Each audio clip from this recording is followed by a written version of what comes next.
मेरी बहन बहुत ही खूबसूरत थी। एक रात तेज बारिश हो रही थी। वह डरकर मेरे कमरे में आ गई। मुझे देखते ही मेरे साथ चिपक गई और कहने लगी, भाई मैं आपके साथ सोऊंगी, मुझे बारिश से डर लगता है। मैंने उसे अपने बेड पर सुला लिया, लेकिन उसे अपने इतने करीब देखकर मैं बहक गया। मेरे हाथ अचानक ही उसके दोनों। मैंने पापा की वसीयत पढ़ी तो मेरा खून खौल रहा था। 4 महीने पहले ही मुझे दूसरे देश से अचानक इंडिया आना पड़ा, क्योंकि मेरे पापा की डेथ हो चुकी थी। अपने पापा के अंतिम संस्कार के बाद जब उनके वकील ने मुझे उनकी वसीयत दिखाई तो उसे देखकर मुझे बहुत गुस्सा आया। मैं वहाँ एक होटल में काम करता था। जो तनख्वाह मुझे मिलती थी, मैं उसमें से अपने खर्चे के पैसे निकाल कर सब पापा को भेज देता था। कुछ पैसे जमा करके और कुछ अपने गांव की ज़मीन बेचकर मेरे पापा ने शहर में एक घर और कुछ दुकान खरीद ली थी। मैं पिछले 6 साल से पैसे भेज रहा था। यूं अचानक पापा की मौत का सुनकर वापस आने के बाद मेरी नौकरी भी छूट गई थी, क्योंकि वो लोग मुझे छुट्टी देने को तैयार नहीं थे। मैंने सोचा कि जो भी पैसे मैंने घर भेजे हैं वह सब मेरे पापा ने मेरे लिए संभाल कर रखे होंगे, इसलिए यहाँ आते ही कोई छोटा मोटा काम करके अपना घर बसा लूँगा। लेकिन पापा की वसीयत ने मेरे होश उड़ा कर रख दिए थे। वसीयत में लिखा था कि अमेरिका जाने के लिए तुम्हें पैसों की ज़रूरत थी, इसलिए मैंने अपने ज़मीन का कुछ हिस्सा बेचकर तुम्हें पैसों का इंतजाम करके दिया था। इसलिए इस घर पर और मेरे बाकी के जायदाद पर सिर्फ और सिर्फ छवि का हक है। तुम्हारा हिस्सा तुम्हें पहले ही मिल चुका है, जब तुम अमेरिका गए थे तब। यह पढ़कर मेरा सर बुरी तरह से चकरा गया था। वह एक पागल मेरी बहन जिसका इलाज चल रहा था, पापा ने कैसे सब कुछ उसके नाम कर दिया। चलो यह इतनी बड़ी बात उस समय ना होती जब प्रॉपर्टी का कुछ हिस्सा ही उसके नाम होता और मैं उस पागल से स्टाम्प पेपर पर साइन करवा कर सब कुछ अपने नाम कर लेता। साथ में यह भी लिखा था कि पापा की सारी जायदाद वह ले सकता है जो छवि से शादी करेगा और उसे तलाक नहीं देगा, ना ही कभी दूसरी शादी करेगा। मतलब मेरी सालों की मेहनत मेरे पापा ने बर्बाद कर दी। मेरे हाथ में एक फूटी कौड़ी तक नहीं छोड़ी थी। पापा की जायदाद अब करोड़ों तक पहुंच चुकी थी, जो कभी उन्होंने लाखों की खरीदी थी। पापा की वसीयत पढ़कर मेरा गुस्से से बुरा हाल था। भला इस तरह की वसीयत का क्या मकसद था? पापा किसी गैर को कैसे अपनी जायदाद दे सकते थे? चलो मैं छवि की शादी किसी से करवा भी देता, तब भी मेरे हाथ कुछ भी नहीं आता, क्योंकि मुझे तो अपने ही पापा के घर में रहने की इजाज़त तक नहीं थी। इस घर में भी वही रह सकता था जिसकी शादी उससे होती। यह अजीबोगरीब वसीयत के साथ एक खत भी था जो पापा ने मेरे नाम लिख छोड़ा था। लेकिन मुझे पापा पर इस कदर गुस्सा आया था कि मैंने वह खत एक दराज में फेंक दिया। पापा का लिखा हुआ आखिरी खत मुझे पढ़ने का मन ही नहीं हुआ। मुझे पता था जरूर मुझसे विनती की गई होगी कि छवि पागल है, उसे प्रॉपर्टी की ज़रूरत है। प्रॉपर्टी की लालच में कोई उससे शादी कर लेगा, उसे ज़िंदगी भर संभालता रहेगा। तुम तो मर्द हो, तुम अपना इंतज़ाम खुद कर लेना। इसी तरह की बातें पापा ने खत में लिखी होगी और मेरा दिल बिल्कुल भी खत पढ़ने का नहीं हुआ। इसलिए मैंने वह खत दराज में डालकर दराज को बंद कर दिया। दूसरे दिन वह वकील मेरे पास आया और कहने लगा, आपको यह घर खाली करना पड़ेगा। आप इस घर में सिर्फ और सिर्फ छवि की मौजूदगी और उसकी रजामंदी से ही रह सकते हो। मैं गुस्से और हैरत के मिले जुले भाव से कहा कि वह पागल है, उसके अंदर इतनी समझ नहीं कि वह अपनी रजामंदी भी बता सके। और फिर मैं उसका भाई हूँ, यह मेरे भी पापा का घर है। मेरी बात सुनकर वकील कहने लगा कि वसीयत भी आपके ही पापा की बनाई हुई है। आपके पास आज शाम तक का वक्त है। या तो छवि को आप वापस इस घर में लेकर आओ, या फिर मैं शाम को आपको इस घर से निकाल कर घर को ताला लगा दूंगा। वकील यह कहकर वहाँ से चला गया और मेरा जी चाहा कि अपना सर दीवार पर दे मारूं। छवि उम्र में 22 साल की थी। गुस्से में उसे चीज़ें उठा उठा कर फेंकने की भी आदत थी। मैं कैसे उसे घर लेकर आ सकता था? वह तो मेरे पीछे से मोहल्ले के बच्चों का जीना मुहाल कर देती। मैं अंदर ही अंदर बहुत ज़्यादा परेशान हो चुका था, लेकिन मेरे पापा ने मेरे पास दूसरा रास्ता नहीं छोड़ा था। मैं दोपहर को ही छवि को लेने मेंटल हॉस्पिटल पहुंच गया था और डॉक्टर से कहा कि मैं उसका भाई हूं और उसे वापस ले जाने के लिए आया हूं। डॉक्टर पहले तो राजी नहीं हो रहे थे उसको मेरे साथ भेजने के लिए। कहने लगे छवि के फादर ने उसको यहाँ एडमिट कराया है, हम उनकी रजामंदी के बगैर उसको आपके साथ नहीं भेज सकते। मैंने डॉक्टर से कहा मैं उसका भाई हूँ और मेरे पापा की डेथ हो चुकी है, इसलिए अब उसकी देखभाल करने की जिम्मेदारी मेरी है। मेरी बात सुनकर भी पता नहीं क्यों डॉक्टर छवि को मेरे साथ भेजने के लिए बिल्कुल भी राजी नहीं हो रहे थे। जब मैंने डॉक्टर को धमकी दी कि आप मुझे मेरी बहन को यहाँ से ले जाने के लिए नहीं रोक सकते। मैं आपकी कंप्लेन करूँगा। तब डॉक्टर थोड़ा लाइन पर आया और उसको मेरे साथ भेजने पर राजी हुआ। डॉक्टर ने मुझसे कुछ कागजात पर साइन करवाया और नर्स से कहा कि छवि को लेकर आओ। कुछ देर बाद एक जवान और बेहद हसीन लड़की हाथ में एक डॉल पकड़े लंबे खुले बालों के साथ खड़ी मुझे टुकुर टुकुर देख रही थी। मैं काफ़ी साल बाद उसे देख रहा था। किसी भी एंगल से वह पागल नहीं लग रही थी। कोई भी उसके हुस्न को देखकर उससे नजरें हटाना भूल सकता था। पहले भी वह बहुत खूबसूरत थी, लेकिन अब तो उसमें और भी रंग रूप निखर आया था। डॉक्टर ने कहा, यह तुम्हारे भाई हैं और तुम्हें लेने आया है। अब तुम इनके साथ घर पर रहोगी। ये सुनकर ना जाने क्यों उसकी रंगत उड़ गई थी। कहने लगी, मुझे कहीं नहीं जाना, मैं सिर्फ अपने पापा के पास जाऊंगी। मुझे मेरे पापा के पास ले चलो। पापा के अलावा मैं किसी के पास नहीं जाऊंगी, सब मुझे मारते हैं। मैं कौन सा उसे अपने घर लाना चाहता था। रहे इसी मेंटल हॉस्पिटल में, उसे घर ले जाना बस मेरी मजबूरी थी। मैं उसके पास गया। मैंने कहा, मैं तुम्हारा भाई हूँ, देखो गौर से और मुझे पहचानो। मैं तुम्हें पापा के पास भी ले चलूँगा, लेकिन फ़िलहाल तुम्हें मेरे साथ मेरे घर पर रहना होगा। पापा अभी बाहर गए हैं, जब आ जाएंगे तो तुम्हें पापा के पास भी ले जाऊँगा। जब मैंने उसे याद दिलाया तो वह मुझे गौर से देखने लगी और फिर शायद मैं उसे याद आ गया था। वह एकदम खुशी से चौंक गई। फिर मैंने जेब से चॉकलेट निकाली, जिसे देखकर उसकी आंखों में चमक आ गई थी। मैंने कहा, मेरे साथ चलो, मेरे पास ऐसी बहुत सारी चॉकलेट हैं, मैं तुम्हें वह सब दे दूंगा। मेरी बात सुनकर उसने मेरे हाथ से चॉकलेट ली और मेरे साथ जाने को तैयार हो गई। मैं उसे सबसे पहले बाजार ले गया। उसके लिए अच्छी अच्छी कई सारी ड्रेस खरीदी। वकील के आने से पहले उसका हुलिया मैं कुछ ठीक कर देना चाहता था। वह मेरे साथ बहुत खुश थी। मैंने उसके लिए कुछ अच्छी अच्छी ड्रेस खरीदी, लेकिन जैसे ही वापस जाने लगा तो उसकी नज़र एक टॉय शॉप पर जाकर टिक गई। कहने लगी, मुझे खिलौने लेने हैं। मैं उसे टॉय शॉप पर ले गया। मुझे लगा कि वह एक डॉल खरीदेगी, लेकिन उसने तो बहुत से खिलौने उठाने शुरू कर दिए। मेरे पास इतने पैसे फ़िलहाल नहीं थे। मैंने उसको बड़े प्यार से कहा, अभी तुम कोई एक डॉल ले लो, मैं तुम्हें कल बहुत सारे खिलौने लेकर दूंगा। लेकिन वह जिद करने लगी और फिर मुझे उस पर गुस्सा आने लगा। मैंने उससे सारे खिलौने छीनकर वापस रख उसका हाथ पकड़कर उसे जबरदस्ती गाड़ी में बैठाकर घर ले आया। वह किसी बच्चे की तरह जिद कर रही थी और जोर जोर से रो रही थी। मैं इतनी ही देर में उस पागल लड़की की हरकतें देखकर परेशान हो चुका था। मुझे अपने मरे हुए पापा पर भी गुस्सा आने लगा था। ना जाने मुझे कैसी मुसीबत में डालकर चले गए। छवि मेरी सौतेली माँ के पहले पति की बेटी थी। मैं 10 साल का था जब मेरी माँ इस दुनिया से चली गई। मेरे पापा ने दूसरी शादी की थी। मेरी सौतेली माँ जब दुल्हन बनकर इस घर में आई तो वह 5 साल की बच्ची को भी साथ लाई थी, जो देखने में कोई गुड़िया जैसी लगती थी, लेकिन बावली सी थी। मेरे पापा ने मुझसे कहा कि ये छवि तुम्हारी बहन है, इसे आज से अपनी बहन समझना। लेकिन मैंने गुस्से से कह दिया कि ये मेरी बहन नहीं है, मैं कभी इसे बहन नहीं मान सकता। मुझे सौतेली माँ कभी अच्छी नहीं लगी थी, ना ही मेरी यह सौतेली बहन। मैं इन दोनों माँ बेटी से बिल्कुल भी बात नहीं करता था। स्कूल से आकर खाना खाने के बाद या तो अपने कमरे में चला जाता या फिर बाहर अपने दोस्तों के साथ चला जाता था। रोज का मेरा यही रूटीन होता था। मैं हमेशा दोनों माँ बेटी को इग्नोर करता। मुझे छवि से नफरत उस समय और भी महसूस होने लगी जब मेरा सगा बाप मेरी बजाय उससे ज़्यादा मोहब्बत करता था। उसे गोद में उठाया फिरा करता जैसे वह उनकी सगी बेटी हो और मैं सौतेला। यह सब देखकर मेरा खून खौल उठता था। जब मैंने अपने पापा को इस पागल लड़की से प्यार करते देखा तो मुझे ना जाने क्यों उससे चिढ़ हो रही थी। एक बार जब मैं छोटा था तो अपने खिलौने से खेल रहा था। जब वह मेरे खिलौने लेने के लिए जिद करने लगी, मैंने कहा, खबरदार जो मेरे खिलौने तुमने छुए तो। लेकिन वह जोर जोर से रोने लगी और जिद करने लगी। मैंने उसके मुंह पर जोर से एक थप्पड़ मार दिया। मेरा थप्पड़ इतना जोरदार था कि वह दूर जाकर गिरी। यह देखकर मेरी सौतेली माँ मुझे घूरने लगी और पापा ने मुझे बहुत जोर का थप्पड़ मार दिया। कहने लगे, तुम्हारी हिम्मत कैसे हुई मासूम सी बच्ची पर हाथ उठाने की। बस उसके बाद मुझे उससे और भी नफरत होने लगी थी। जैसे जैसे समय गुजरता गया, मेरी नफरत भी उस पागल के लिए बढ़ती ही रही। फिर मैं 18 साल की उम्र में ही अपनी पढ़ाई छोड़ दी और पापा से जिद करने लगा कि मुझे अमेरिका जाना है। वहाँ मेरा एक दोस्त अपने पापा के साथ जा रहा था। मैं भी उनके साथ चला गया। कोई डिग्री मेरे पास थी नहीं, इसलिए एक होटल में जॉब कर ली।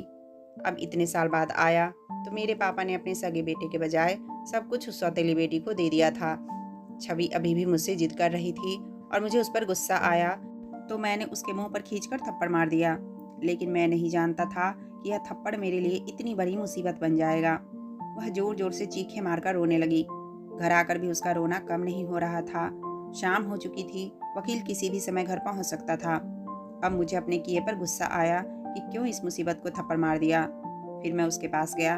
मैंने कहा, देखो, मैं तुम्हें कल बहुत सारे खिलौने लाकर दूंगा, अभी चुप हो जाओ। लेकिन वह किसी छोटे बच्चे की तरह रोए जा रही थी। कह रही थी, आप गंदे हो, आपने मुझे थप्पड़ मारा है, मैं पापा को बताऊंगी, उन्हें घर आने दो। उस पागल को यह तक मालूम नहीं था कि पापा मर चुके हैं। बड़ी मुश्किल से मैंने उसे चुप करवाया और 2-3 चॉकलेट मैंने उसे दी।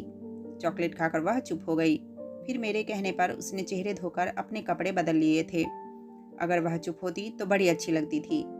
कोई उसे देखकर पागल नहीं समझ सकता था, लेकिन थी वह पागल ही। वकील घर पहुंचा तो छवि से पूछने लगा कि अमन का रवैया तुम्हारे साथ कैसा है। यह सुनकर उसने मुझे घूरते हुए देखा तो मेरी तो जान ही निकल गई कि कहीं वह बता ना दे कि मैंने उसे थप्पड़ मारा है। वह कहने लगी, भाई गंदा है। और यह सुनकर तो मेरी सांस ही रुक गई। फिर वह कहने लगी, मुझे टॉयज लाकर नहीं देता। वकील कहने लगा, मैं तुम्हारे भाई को पैसे दूंगा तो वह तुम्हें ढेर सारे टॉयज खरीद कर देगा। यह कहकर एक चेक मुझे वकील ने दे दिया। कहने लगा, तुम्हारे पापा ने जो दुकान खरीदी थी उनका आधा किराया वह छवि के इलाज पर खर्च करते थे और आधा उसके फ्यूचर के लिए बैंक में जमा होता था। अब वह घर पर है और तुम उसकी देखभाल करोगे तो यह तुम रखो। इसकी शादी के बाद यह चेक भी इसके पति को ही मिलेगा। यह सुनकर मेरी जान और जल गई। मैंने वह चेक उससे ले लिया। 50,000 का चेक था। बिना कमाई मेरा महीना आराम से गुजर सकता था। अगले दिन मैंने छवि के लिए बहुत सारे खिलौने खरीद कर लाए। वो बहुत खुश हुई। दिन ऐसे ही गुजर रहे थे और मैं अपना दिमाग चला रहा था कि साफत से कैसे पीछा छुड़ाऊं। मैं चाहता था कि उससे पीछा छूट जाए और जायदाद भी मुझे मिल जाए। फिर मैंने अपने एक बहुत ही भरोसेमंद दोस्त से बात की। मुझे कोई बेवकूफ़ सा लड़का चाहिए जिससे मैं अपनी बहन की शादी करवा सकूं और फिर उससे सारी जायदाद वापस अपने नाम करवा सकूं। मेरी बात सुनकर मेरा दोस्त कहने लगा, ऐसा लड़का मिलना तो बहुत मुश्किल है। किसी गरीब लड़के को भी तुम लालच देकर अगर छवि की शादी करवा दोगे और अगर वह जान जाएगा कि यह करोड़ों की मालकिन है तो वह तुम्हें घर से निकाल देगा। मेरे दोस्त की बात भी ठीक थी। फिर मेरा दोस्त कहने लगा, मेरे पास एक आइडिया है। अगर तू मेरी बात मान ले तो सारी प्रॉपर्टी तेरे नाम हो जाएगी और तुझे बिल्कुल भी हाथ पैर नहीं चलाने पड़ेंगे। बैठे बैठे सारी प्रॉपर्टी तेरे नाम हो जाएगी। मैंने कहा, अच्छा, ऐसा कौन सा आइडिया है? और फिर जो कुछ मेरे दोस्त ने मुझसे कहा मेरा खून खौलाने के लिए काफ़ी था। गुस्से के मारे मैंने उसका गिरेबान पकड़ लिया। मैंने कहा, तुमने यह सोचा भी कैसे? वह मेरी बहन लगती है और मैं बेगैरत नहीं हूँ। उसने अपना गिरेबान मेरे हाथों से छुड़ाया और कहने लगा, वह तुम्हारी सगी बहन नहीं है। उसका बाप कोई और था और माँ भी कोई और थी और तुम्हारे माँ बाप अलग थे। तुम दोनों का कोई भी सगा खून का रिश्ता नहीं है। तुम्हारी उससे शादी हो सकती है और यही एक तरीका है कि तुम सारी जायदाद के मालिक बन सकते हो। ये सुनकर मैं चुप हो गया। मेरा दोस्त वहाँ से चला गया और मैं सोच में पड़ गया था। लेकिन मैं जब भी छवि से शादी के बारे में सोचता तो मुझे खुद पर गुस्सा आने लगता। मैं कैसे उससे शादी कर सकता था? मुमकिन ही नहीं था। लेकिन यह बात भी ठीक थी। मैं जिस इंसान से भी उसकी शादी करवाता वह करोड़ों की जायदाद देखकर मुझे मेरे घर और मेरे ही पापा के जायदाद से बेदखल कर देता। मुझे लगा शादी करने में कोई हर्ज भी नहीं है। मैं दूसरे दिन अपने दोस्त से कहा, तुम्हारी बात ठीक है। मैंने वकील से भी बात की। वह मेरे और छवि के रिश्ते के बारे में जानता था, इसलिए कहने लगा, ठीक है, लेकिन आपको वसीयत तो याद है ना? ना तो आप दूसरी शादी कर सकते हैं, ना ही उसको छोड़ सकते हैं, नहीं तो आपसे सब कुछ छिन जाएगा। यह वह कांटा था जो मेरे हलक में जाकर अटक गया था। मैं तो भूल ही गया था मेरे बाप ने मेरे लिए कौन कौन से कांटे बिछा रखे थे। फिलहाल मुझे उससे शादी करनी थी ताकि मुझे एक अच्छी खासी रकम मिले और मैं अपना बिजनेस शुरू करूं। एक बार मेरा कारोबार जम जाता तो फिर कोई समस्या नहीं थी। मैं उसको छोड़ भी देता तो क्या फ़र्क पड़ता। मैंने छवि से शादी कर ली। उस पागल को तो शादी के बारे में कुछ पता भी नहीं था। वह बस अपने खिलौने में ही मगन थी। शादी के बाद मैंने वकील से एक अच्छी खासी रकम की डिमांड रख दी थी, जो मुझे मिल भी गई थी। और फिर मैं उन पैसों से एक फैक्ट्री डाली और काम करना शुरू कर दिया। लेकिन असल समस्या तो छवि की थी। कोई भी नौकरानी मेरे घर दिन रात रुकने को तैयार नहीं थी। वह कहती कि यह पागल लड़की है, एकदम आपे से बाहर हो जाती है और जो चीज़ उसके हाथ में होती है उसी से मारने लगती है। यह तो किसी दिन हमें मार ही डालेगी। मैं काम पर जाने से पहले नौकरानी से घर का काम करवा कर खाना बनवाता था और उसके जाने के बाद घर को बाहर से ताला लगाकर चला जाता। मुझे इस बात से कोई फ़र्क नहीं पड़ता था कि छवि अंदर अकेले कैसे रहेगी। मुझे तो इस बात का भी एहसास नहीं था कि वह पागल है, खुद को नुकसान भी पहुंचा सकती है। मैं जब रात को घर आता तो पूरा घर बिखरा हुआ होता। छवि कुछ खाना खाती, बाकी सब फर्श पर गिरा हुआ मिलता और वह खिलौने से खेल रही होती। मुझे देखकर मेरे पास आ जाती और कहने लगती, मुझे चॉकलेट चाहिए। मैं जेब से एक चॉकलेट निकाल कर उसे दे देता। घर की बिखरी हालत देखकर मुझे उस पर गुस्सा आने लगता था। मैं अब उसे डांटने लगा था। मैं थका हारा घर पहुंचता था और घर का हाल देखकर मेरा जी चाहता कि उसका गला दबा दूं। एक बार तो हद हो गई जब किसी चीज़ के जलने की स्मेल मेरे नाक से टकराई थी और मुझे ये समझते देर नहीं लगी कि छवि ने कोई कपड़ा जलाया होगा। मैंने घर में इधर उधर देखा। मेरी नज़र किचन में खड़ी छवि पर गई। उसके पहने हुए कपड़े में आग लगी हुई थी।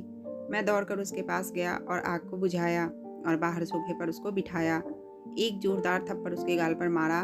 थप्पड़ इतना जोरदार था कि मेरे उंगली में पहने अंगूठी उसके गाल पर लगी थी और उसके गाल से खून बहने लगा था।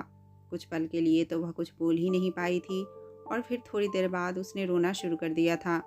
मैं उससे बार बार सवाल कर रहा था कि तुमने गैस क्यों जलाया, आग कैसे लगी। वह रोते हुए बताने लगी, मुझे भूख लगी थी और सारा खाना गिर गया था। मैं खुद से खाना बनाने किचन में गई थी। उस दिन मुझे यह एहसास हुआ कि उसको घर पर अकेला छोड़ना कितना खतरनाक हो सकता है, लेकिन मैं कर भी क्या सकता था। उस दिन के बाद मैंने एक काम करना शुरू कर दिया कि बीच बीच में मैं घर का एक दो चक्कर लगा लिया करता था, लेकिन उसको बंद करके जाना मेरी मजबूरी थी। एक रात मैं गहरी नींद में सो रहा था जब बादलों की जोरदार आवाज़ पर मेरी आंख खुली। बाहर बारिश के शोर से मुझे एहसास हुआ कि बाहर बहुत तेज़ बारिश हो रही थी। इस समय मेरे कमरे का दरवाज़ा यूं हिलने लगा जैसे कोई भूचाल आ गया हो। मैंने जल्दी से उठकर दरवाज़ा खोला। छवि बाहर डरी हुई खड़ी थी। चेहरे की रंगत उड़ी हुई थी। वह मुझे देखते ही मेरे गले लग गई। मैं तो एकदम जम गया था। अब जबकि उसके साथ मेरा रिश्ता बदल गया था, तो उसकी इस हरकत पर मेरे दिल की धड़कन अजीब तरह से धड़क उठी थी। मैंने एक झटके से उसको खुद से दूर करना चाहा। मैंने गुस्से से कहा, यह क्या हरकत है? वह कहने लगी, मुझे डर लग रहा है। मैंने कहा, पीछे हटो। वह बहुत ज़्यादा डरी हुई थी। उसे इतना डरा हुआ देखकर मैंने पूछा, क्यों डर लग रहा है? तुम्हें कुछ नहीं होगा।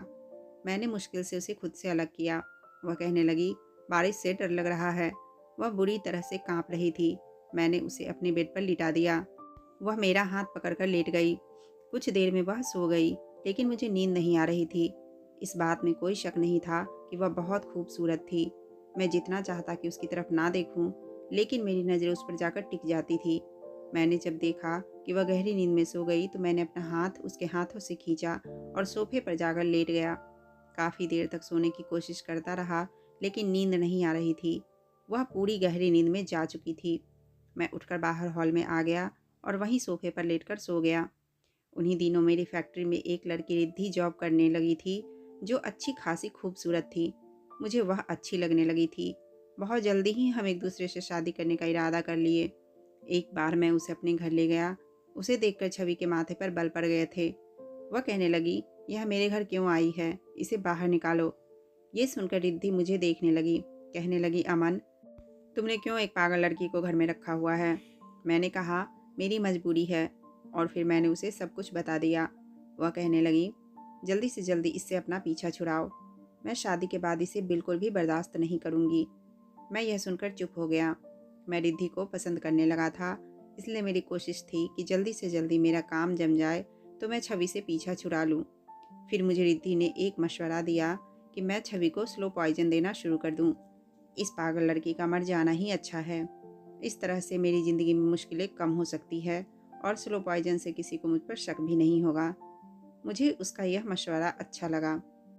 मैं वो दवा छवि के खाने में मिलाकर उसे देने लगा। कभी उसे वह पाउडर आइसक्रीम में डालकर देता और कभी खाने में मिलाकर दे देता। मैं भी यही चाहता था कि वह मर जाए। खैर, समय यूं ही गुजरने लगा।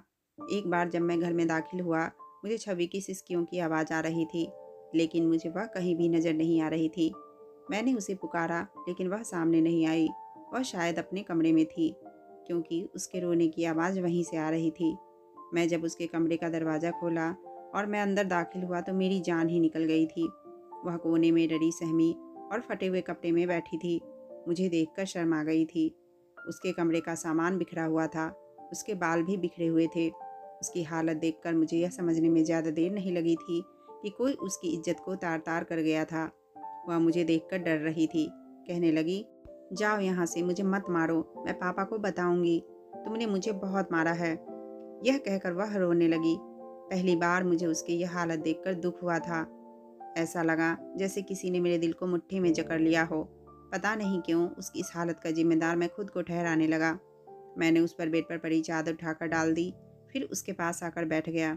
मैंने कहा, मेरे पीछे कोई आया था? कौन आया था यहाँ? बताओ मुझे। वह बहुत डरी हुई थी। कभी ना में सिर हिलाने लगती तो कभी हाँ में। मैंने कहा, बताओ मुझे, मैं उसे बहुत मारूंगा। फिर वह दोबारा रोने लगी। कहने लगी, मेरे पापा को बुला दो, मुझे पापा के पास जाना है। मैंने कहा, बताओ कौन आया था? मैं पापा को घर लेकर आऊँगा। छवि घर में अकेली होती थी, यह बात सारे मोहल्ले वाले जानते थे। यकीनन जो कोई भी था इसी मोहल्ले में रहता था। वह कहने लगी, पड़ोस के अंकल ने मुझे बहुत मारा, यह देखो मेरे कपड़े। यह कहकर वह अपने फटे बाजू दिखाने लगी। उसका चेहरा, उसके बाजू सब जख्मी थे। पहली बार मुझे उस पर तरस आया था। मैंने प्यार से उसके बालों को सहलाया और उसके जख्मों पर दवा लगाए। छवि को अपने गले से लगाया। शायद उसे इसी चीज़ की ज़रूरत थी। मेरी जरा सी मोहब्बत और तवज्जो पर वह रोने लगी। कहने लगी, जब पापा थे तो मुझे कोई कुछ नहीं कहता था। मम्मी के मरने के बाद भी मुझे रोना नहीं आया था, क्योंकि पापा मेरे पास थे। लेकिन फिर पापा बीमार रहने लगे, इसलिए मुझे डॉक्टर के घर छोड़ गए। डॉक्टर अच्छे नहीं होते, वह लोग भी मुझे मारते थे, जैसे उस शर्मा अंकल ने मारा है।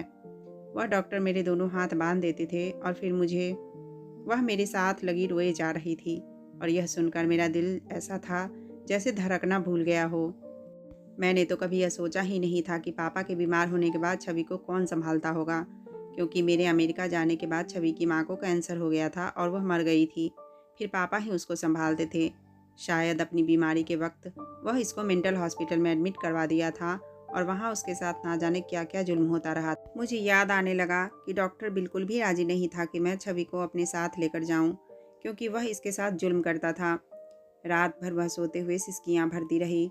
कभी नींद में डरने लगती तो कभी रोने लगती। कभी कहती, मेरे पास मत आओ, मैं पापा को बता दूंगी, वह तुम्हें मारेंगे। पहली बार मुझे यह लगा कि जो कुछ भी मैं इस मासूम लड़की के साथ कर रहा हूँ, यह बहुत बड़ा जुल्म है। मैं अपनी ज़िंदगी की खातिर उसे जान से मारने चला था। मुझे अब अपने पापा की वसीयत समझ आई थी। उन्होंने क्यों इतना पाबंद किया था। अचानक ही मुझे पापा का लिखा हुआ वह खत याद आया। मैंने उठकर अलमारी का दराज खोला।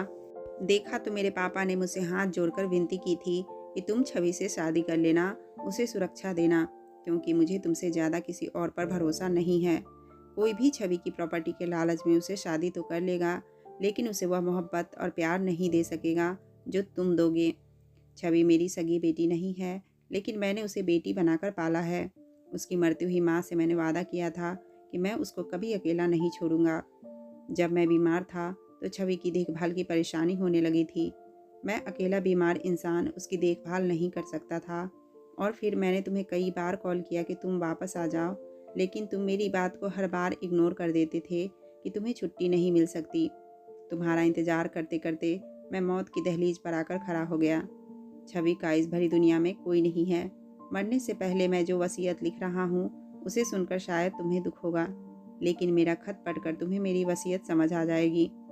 छवि को अपनाकर उसे सुरक्षा देना और ज़िंदगी भर उसका साथ निभाना। वह अपनी उम्र के हिसाब से छोटे बच्चों वाली हरकतें करती है, लेकिन अगर तुम उसका बाहर जाकर किसी अच्छे डॉक्टर से इलाज करवाओगे तो वह ठीक हो जाएगी। मैं खुद ही उसका इलाज करवाता, लेकिन मेरी ज़िंदगी ने मुझे इतनी मोहलत नहीं दी। बेटा, तुमसे हाथ जोड़कर विनती है कि अपने मरते हुए बाप की यह बात मान लेना। मैंने वह खत वापस रख दिया।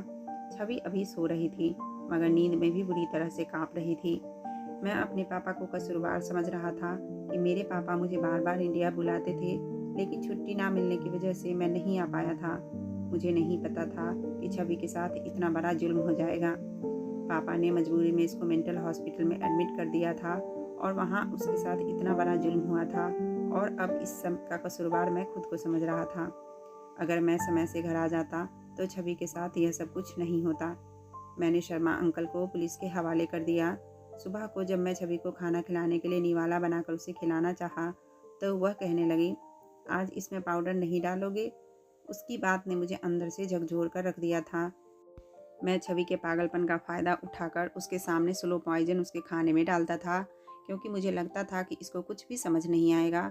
और जब उसने कहा तो मैं खुद से नज़रें नहीं मिला पा रहा था। मैंने ना में सिर हिला दिया। वह कहने लगी, तुम भी चाहते हो ना कि मैं मर जाऊं? उसकी बात सुनकर मैंने उसकी तरफ देखा था।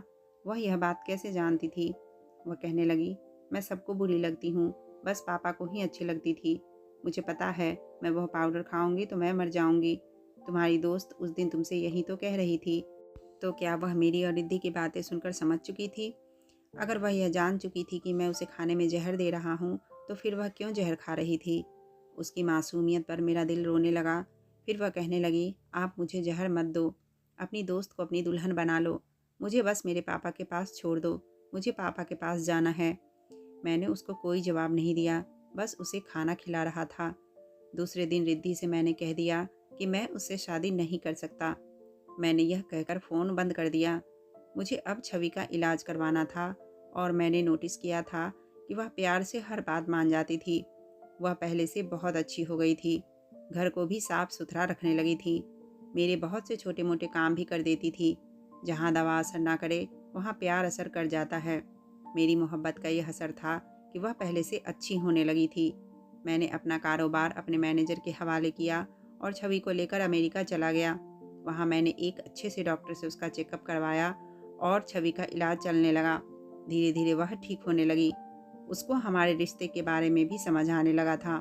मैंने उसे पापा के बारे में भी बता दिया था कि पापा इस दुनिया में नहीं है। पहले तो वह बहुत रोई, लेकिन जल्दी ही वह संभल गई थी। अब उसे हमारे रिश्ते की समझ आ गई थी। पूरे 1 साल बाद जब मैं अमेरिका से घर वापस आया, तो उस समय तक छवि बिल्कुल ठीक हो चुकी थी, और इन 1 साल में उसका ध्यान रखते रखते मैं उसकी मोहब्बत में पूरी तरह डूब चुका था, और वह भी मेरे बिना एक पल भी नहीं रहती थी। हमेशा मेरे साथ लगी रहती और मुझसे कहती कि मुझे छोड़कर मत जाना, मैं मर जाऊंगी। मैंने उससे वादा किया था कि मैं तुम्हें छोड़कर कहीं नहीं जाऊंगा। जब मैं और छवि अंदर कमरे में दाखिल हुए, तो कमरे की डेकोरेशन की गई थी, और फिर अगले ही पल उसके चेहरे पर शर्म की लाली आ गई थी। मैंने अपने दोस्त को अपने आने की खबर दे दी थी, और मैंने उसे समझा दिया था कि उसे क्या करना है। हमारी शादी को 1.5 साल होने वाले थे। छवि पूरी तरह ठीक थी, और अब मैं उसके साथ अपनी शादीशुदा ज़िंदगी की शुरुआत करना चाहता था। आज की रात हमारी सुहाग रात थी। मेरे दोस्त ने सारी तैयारियां कर रखी थी, और जैसे ही हम कमरे में दाखिल हुए, गुलाब के फूलों की महकती खुशबू और सजे हुए कमरे ने छवि को चौंका दिया था। उसके चेहरे पर छाई शर्म की लाली और झुकी हुई पलकें मेरा दिल बेकाबू कर गई थी। मैं उसको बाजू से पकड़कर बेड पर बिठाया। मैंने कहा, छवि, आज की रात हमारी ज़िंदगी की नई शुरुआत है। इससे पहले जो कुछ भी मैंने तुम्हारे साथ किया, आशा करता हूँ कि तुम मुझे माफ़ कर दोगी। उसने मेरे मुंह पर अपने हाथ रख दिए और कहने लगी, आज हम अपनी ज़िंदगी की नई शुरुआत करने जा रहे हैं, इसलिए आज से कोई भी पुरानी बात नहीं होगी। मैं आपको बहुत पहले ही माफ़ कर चुकी हूँ, और दिल से स्वीकार भी कर चुकी हूँ। कहानी अगर अच्छी लगी तो लाइक करें, और चैनल पर नए आए हो तो प्लीज़ चैनल को सब्सक्राइब कर दें। वीडियो देखने के लिए आपका बहुत बहुत धन्यवाद।